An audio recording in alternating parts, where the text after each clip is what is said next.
I would like to cover many different aspects of ACI 301 and what's good about specs and what might not work in specs as well. But we did get a little demographic yesterday. For me to continue, I would very much like to know who's in the audience this morning. So who are my researchers and academics? Don't be shy. Put your hands up proudly. All right, very good. Who do we have for our designers? And consultants. We'll take the ones that make more money as well. All right. Material suppliers, ready mix and other, add mix, precast, very good, large contingency. And then who are our builders? Less hands, but thank you for being here. And who's Jeff Coleman in the room? What that means is lawyer. I assume there'd only be one, but I did meet another one yesterday, so I think we have two. Any other lawyers in the room? Anybody else we've forgotten? We do have testing labs and others that may fall under research. My background is extensive on the field. I've been a lab rat. I've also been a field rat. I've performed the slump test many times more than I want to. I've also stood on swing stages and looked at deteriorated concrete and repaired it. But when I came over to PCA, the reason I did was very simple. It wasn't to sell you a bag of cement or even a book. It was to make sure concrete turns out. So my job could be easy if we would all just cooperate. So if you follow what I say, we can definitely make concrete turn out. So there's many different ways to do it. However, unfortunately, there are times it doesn't. And our industry gets a bad rap. There's people who just assume concrete cracks, concrete crumbles. It's a low-end material. It's a commodity. We know it's not. That's why there's conferences like this. But unfortunately, problems like honeycombing, scaling, corrosion's our #1 problem, and there's many other types of defects that happen during construction, such as shrinkage cracking. So when you look at these images, and I do a lot of troubleshooting and troubleshooting education, who do you think's to blame? We might as well start there. Which one of you is to blame for this?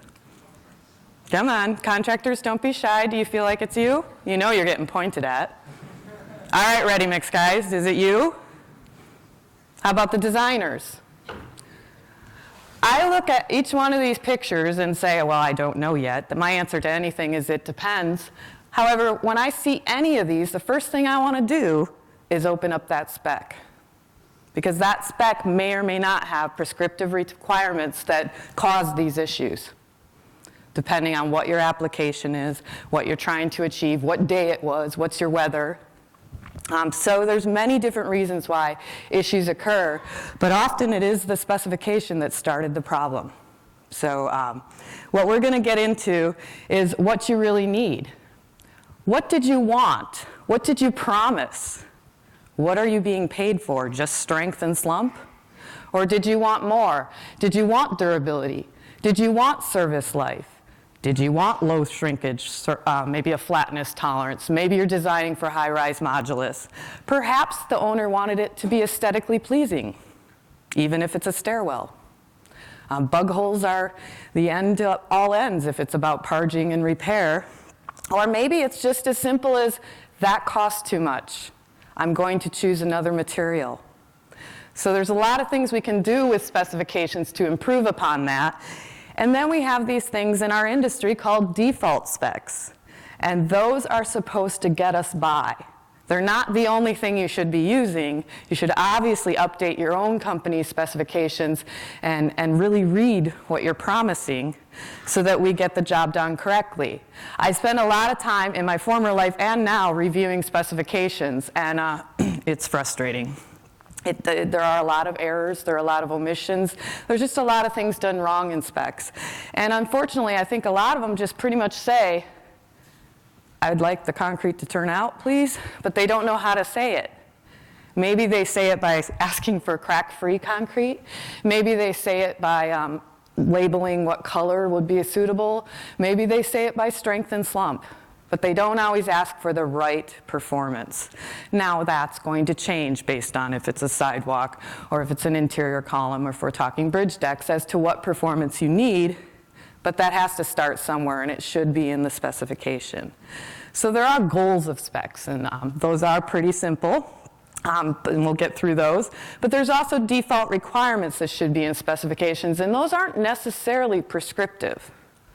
They're just a starting point. We can talk about how you can design a specification to give you lots of opportunities. There are many specifications out there. In the United States, there's several.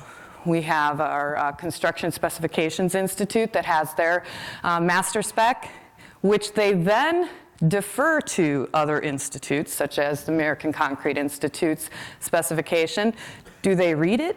Do they update it to our current one? Not necessarily.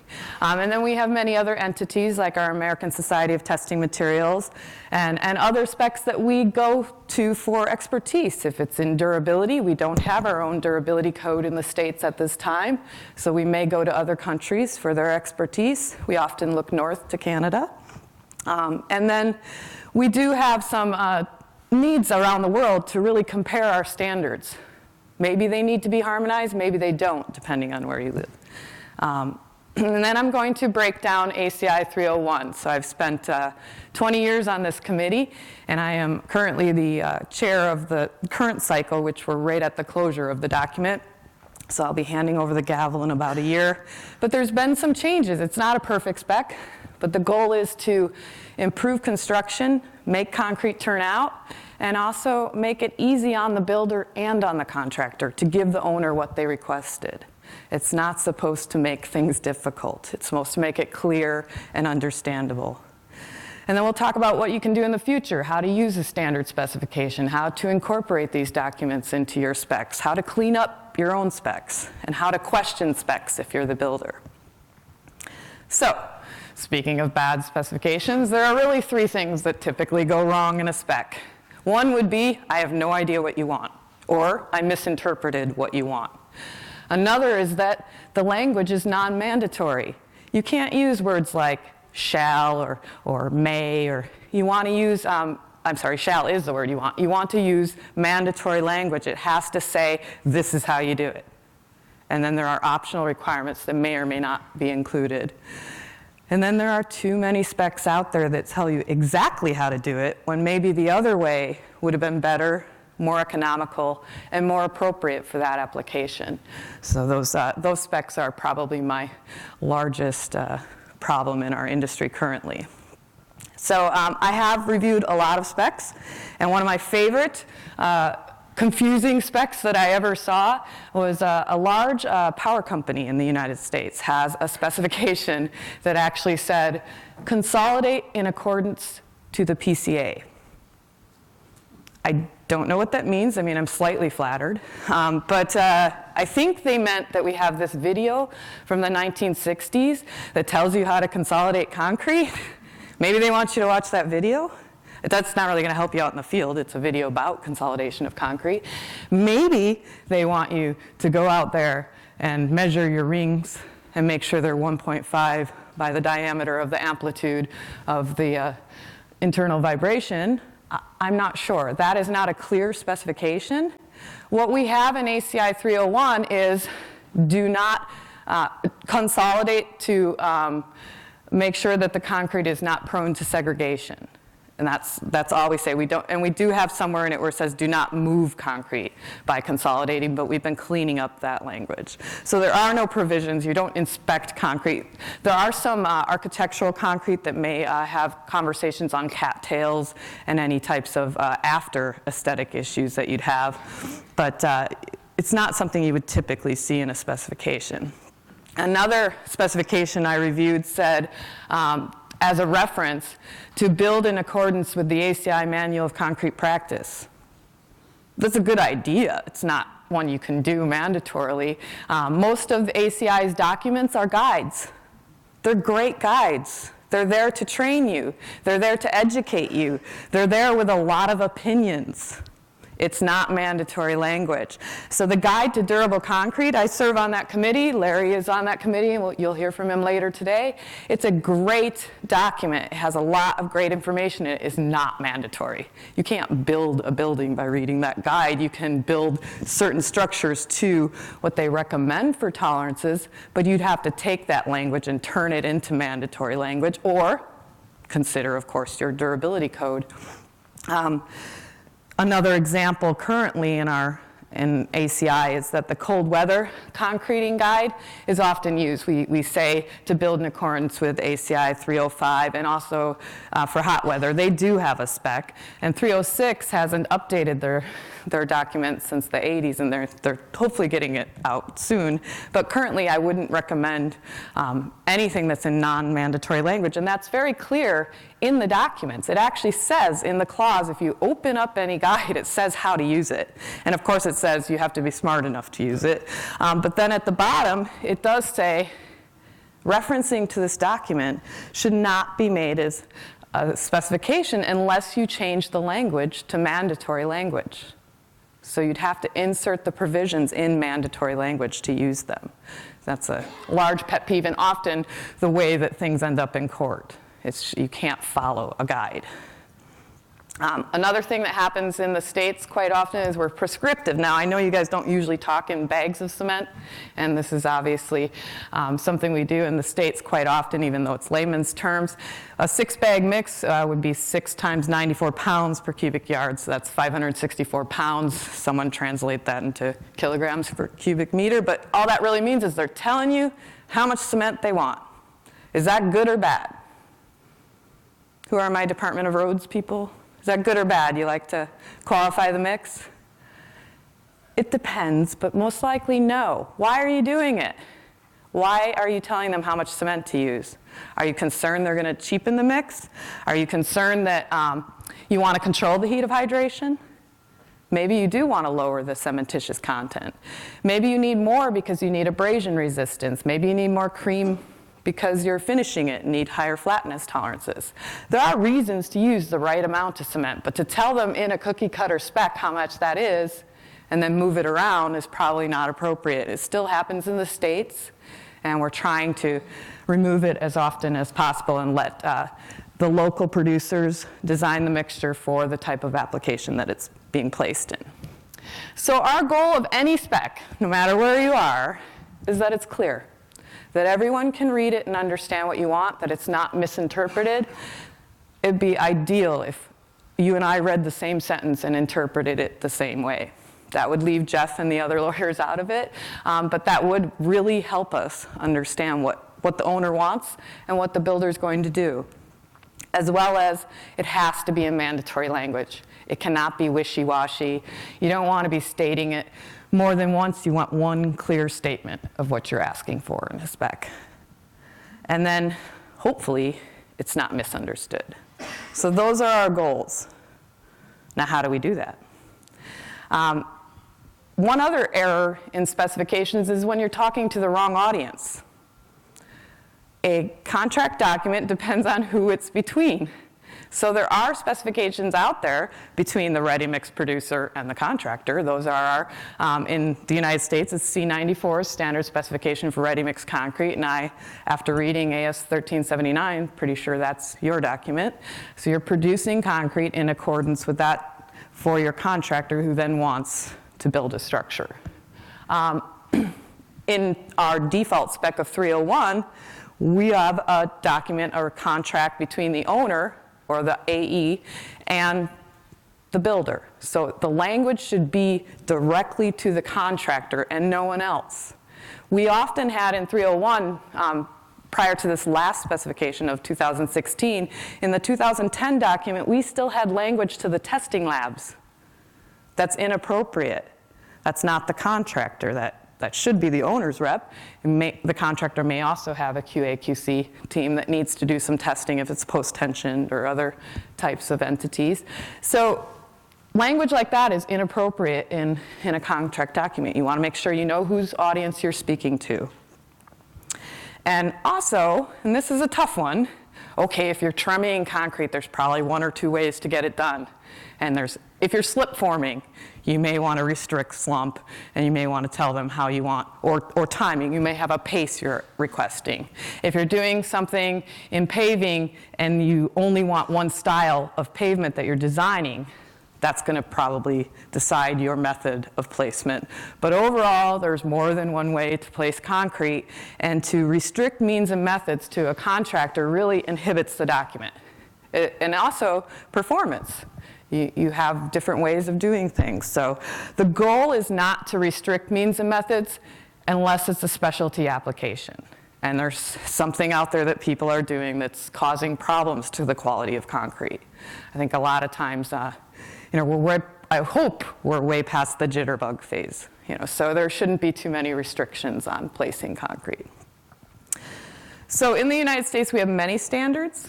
And what I beg of you, if you're involved in ACI or in your own standard development, is to open them, read them.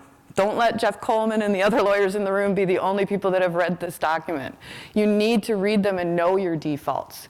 You need to understand where they come from. So like AS 3600, ACI 318 has some very prescriptive requirements. However, those also transfer into our specifications. A specification shouldn't call out the code. It should complement the code, because the spec is to the contractor, not to the designer. So it needs to have those provisions covered, but it complements it. And then there are other sister documents that go with the specification. For instance, 301 defers to ACI 117 standard tolerance.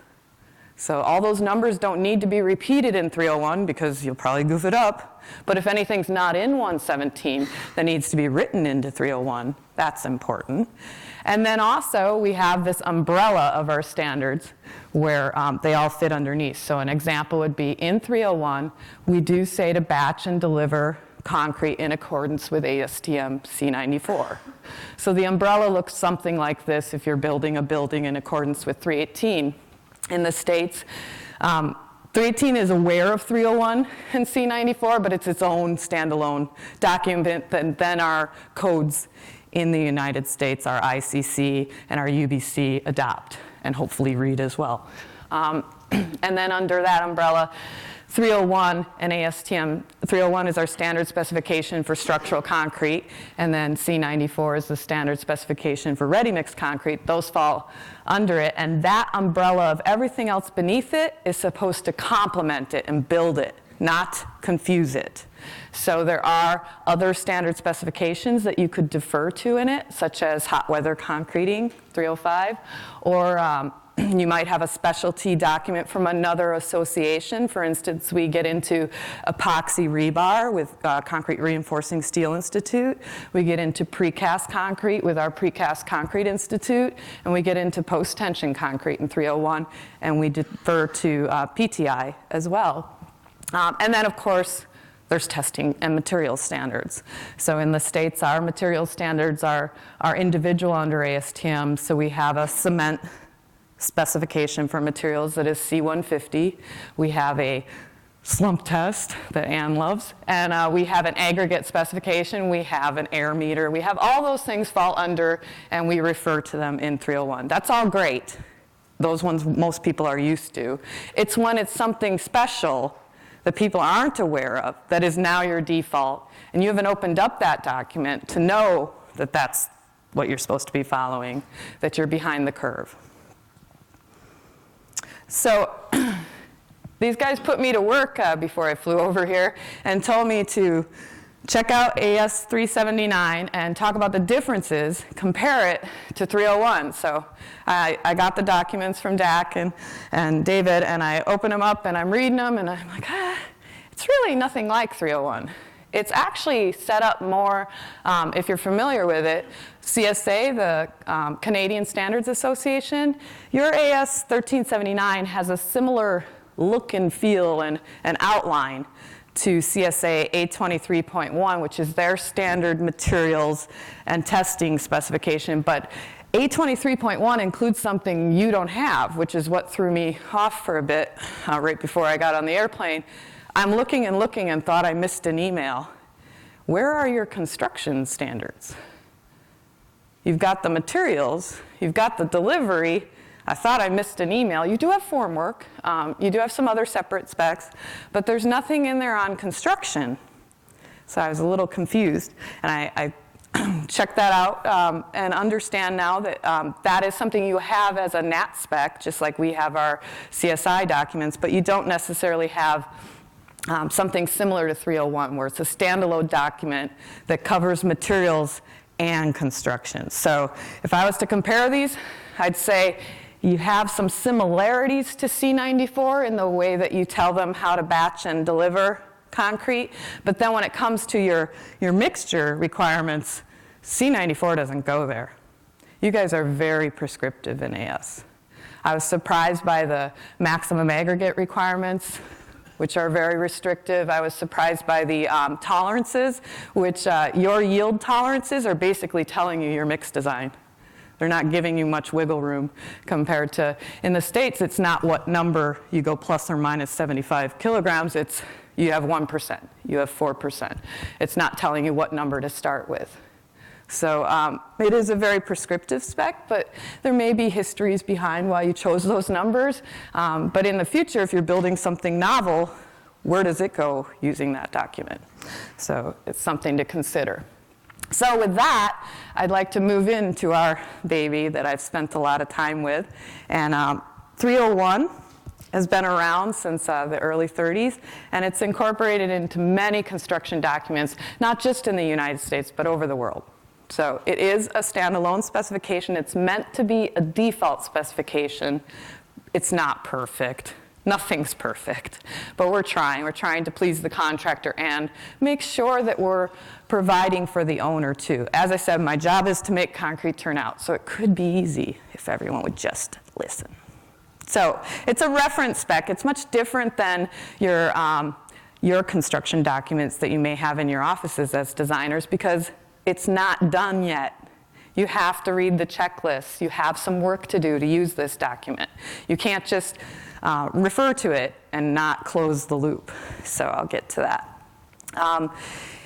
How 301 is developed is also different than your Australian standards. We have some differences in our balance on committee and how they're organized. Our standards committees are different than our guide committees. So our standards committees follow what we call ANSI standards. I'll get to that. And in 301, we want to follow the 318 code. So it's a 5-year cycle. And you don't just never end.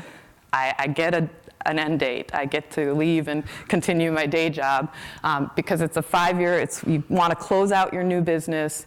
You want to submit whatever you've done and had approved to our technical activities committee, and then you want to publish a document. We also require committee balance, which I understand you have as well. Our committee balance is very prescriptive. I'll show you that and what it has to be for a quorum. And we do most of our document work by ballot, and then we spend the meeting times resolving the negatives on those ballots. And that's not just every 6 months like many other committees at ACI. 301 has web meetings while we're in the middle of negatives. We do them every 2 weeks. Wednesday mornings are my times to hear my committee's happy voices, or all unhappy voices, as we handle the negatives. And resolving negatives, of course, it matters what topic it is. Maybe it's an easy thing, maybe it takes a lot of debate. But we resolve negatives with a quorum. So if there's a negative that someone has, it doesn't kill the topic.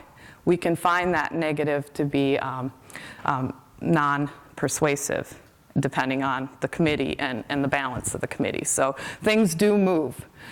Whether it means that it should be pushed through depends on the topic. And we do have a very balanced committee. So. The TAC is the Technical Activities Committee of ACI, and these are made up of I won't say they're our elders, but our nerds. And the nerds read the document and then kill you with like 600 comments that you have to consider. Many of those turn into new business items for the next cycle. Many of those means someone read our document. Someone read the document before it goes to the public, and you can fix your errors and thank them kindly for pointing them out. Or they misinterpreted what you meant to say, and you need to make it clearer. So if they can't understand it and there are people, then how is the rest of the world going to interpret the document? And then we do send it out to public comment. I want to point that out at the end of this as well, that we do have a public comment phase, and that is open to you as well. It will be in January of 2020. The document will be out for public comment, and we'd love to have you review it and offer your opinions of how it would work with your construction. And it is an ANSI approved process, and that's about the balance and making sure everything's vetted properly, because there's, of course, life safety involved in using these documents. Now, our committee structure is very prescriptive. There has to be a balance, and you need enough builders and general interest to outweigh the producers. We don't want this to be a biased committee. There are other guide committees that it's obvious they're all admixture producers, or it's obvious they're all dowel producers, or whatever it is. And that's great for guides when they have all the technical information. But in a standard, we want to make sure it's balanced and it's not just a single interest being pushed. I will say we are extremely balanced. We have some of the large construction engineer designers. We've got Walter P. Moore and CH2M Hill, who you may or may not be aware of in the States, but those are some large builders for us, as well as large producers. So we've got some big ready-mix companies, big admixture companies, big rock companies, as well as our contractors. We've got Baker on board, we've got Hewitt, and many of the other big builders as well. We want to make sure everyone's either equally happy or equally unhappy, and then we know we're doing a good job. We also have a lot of subcommittees, and those subcommittees are the ones who do the main work on the new business items and bring them up. It's not going behind the scenes. It has to come up to the main committee for final approval. And that gives us our expertise. So on, for instance, the construction materials, we have some durability experts that give us our ASR requirements. And on the mass concrete section, we have some mass concrete experts that give us our thermal control requirements. But they don't necessarily spend aching hours on the web meetings with us every week, or every 2 weeks, in other words. We also have some consulting members. You need your legacy. You need people who remember why the numbers are there, so you can explain it to the new kid on the block that's questioning the number. Now, it doesn't always mean that the number is right, but it gives you some history. You want some new blood at each cycle, as well as some legacy. So consulting members are very useful to us and are often former chairs. So you can't get off the committee. There's only one way once you've served your time. And we do have a lot of liaison committees, tolerances being a very important one to us, and we have members that serve on both. Same with formwork and other major committees, reinforcement. Of course, 318, we have a lot of engineers and such that serve on 318 as well as 301, so there's good overlap, good understanding of where they're going with their new business, which they just produced the documents, so we're well aware of what needed to be in ours. And of course, on 201 with durability, we want to make sure that's appropriately covered as well. And there's others as well. So when it comes to resolving the negatives, this has to be handled with a balance. There's a way we do it on 301. We usually say it'll be an easy one, but we don't bring it to the floor till they have language ready that the subcommittee has vetted. And when we bring it to the floor, we try to make sure that both sides are seen. It's, Robert's rules and all of that. But what we figured out is that if everyone's upset, but somewhat content, and they don't think the other person's getting their way, then we're probably doing the right thing for our industry. If someone looks really pleased, we're probably doing something that's not quite right for our industry. So that's usually how it's solved, or in the evening after a cocktail, we get most of the arguments done.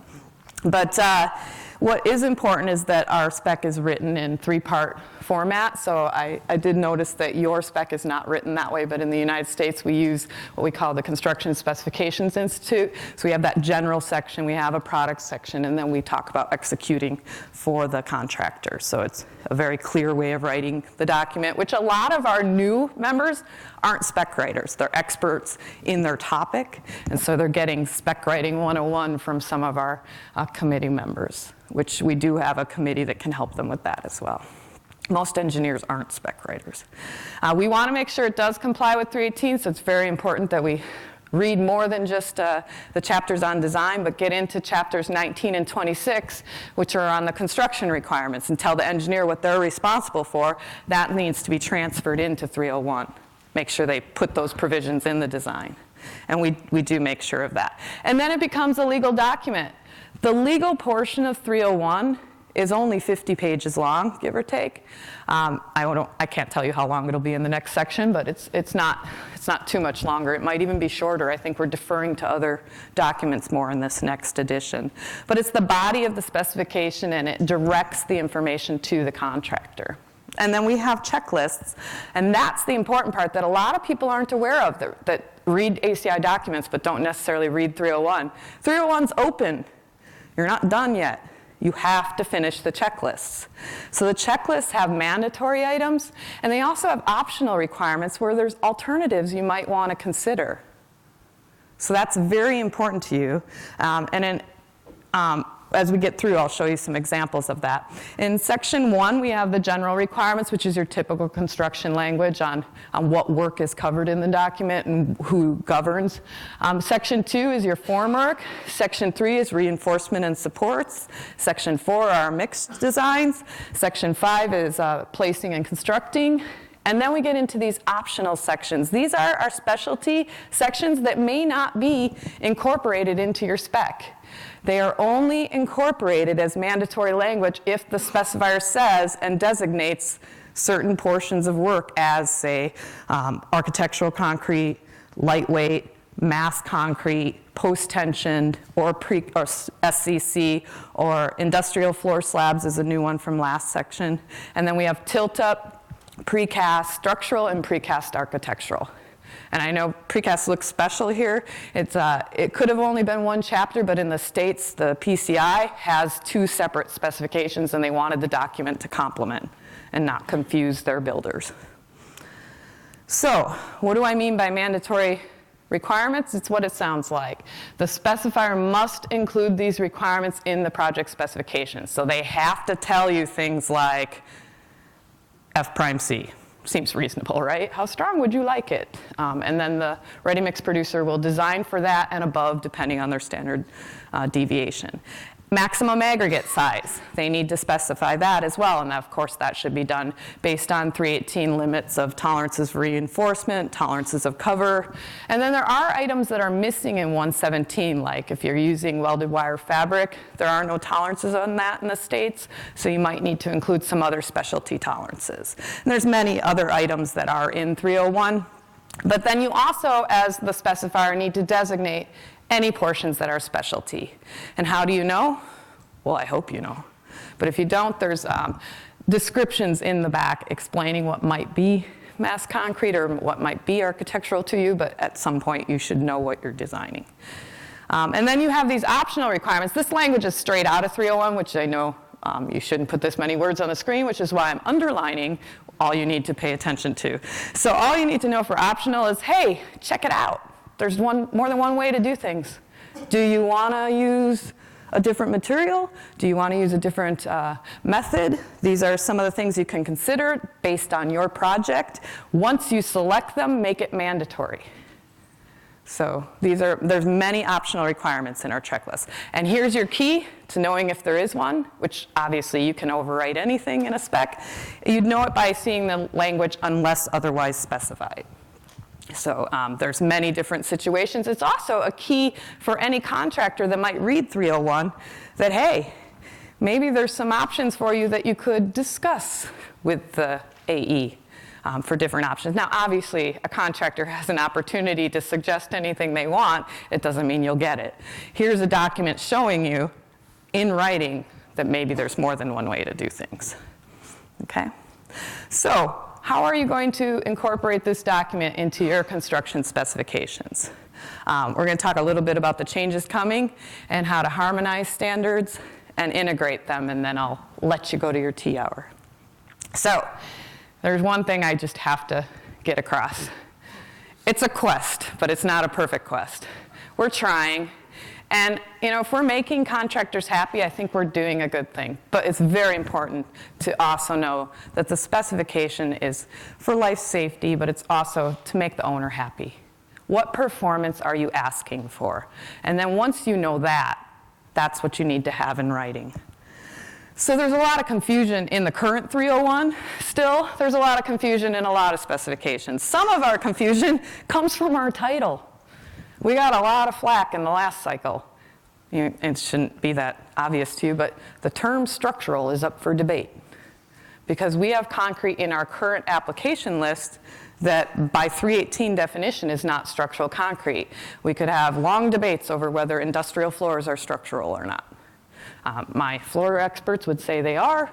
My non-floor experts would say they don't belong. They're not in 318. Obviously, there's lots of concrete placed that is not 318 concrete, that is 301 concrete. So we did consider that, as well as we've had some debate over definitions. And Jeff and the other lawyers in the room, I think I saw 2 hands go up, they make a lot of money over very bad definitions. So we solved that. We just deleted them all. And then, how are you happy? We don't know what you really want if we don't give you acceptance criteria. So we really cleaned up our surface profiles and what we wanted for that, and then talked about whether or not you really wanted mock-ups. Mock-ups can take hours of making everyone happy. Certain jobs do need mock-ups, others probably don't for the defaults. So as an example, we did change our title. If you don't like that, let us know in public comment. But it is now Specifications for Concrete Construction. I'm pretty happy with it. I hope you are too. Because we do include things that are non-structural, and we just got rid of anything that Jeff could win a lawsuit over. So one of his favorite ones that he's probably actually happy about is we had this definition of architectural concrete that said concrete that's exposed to view. A lot of concrete is exposed to view, but I don't think it's meant to be Section 6 concrete and to that level of detail. However, I think what we meant was, not a stairwell, not your exit fire escape one. But there is some language currently in the optional area of Section 6 for public view that's driving me nuts. We actually, because nobody knew how to say exposed to view, they actually say when people are looking at it. There's the word people in our document currently. I have to abstain as chair, but we should not have it. But it's in the optional. It's in the commentary. However, what if it's a zoo?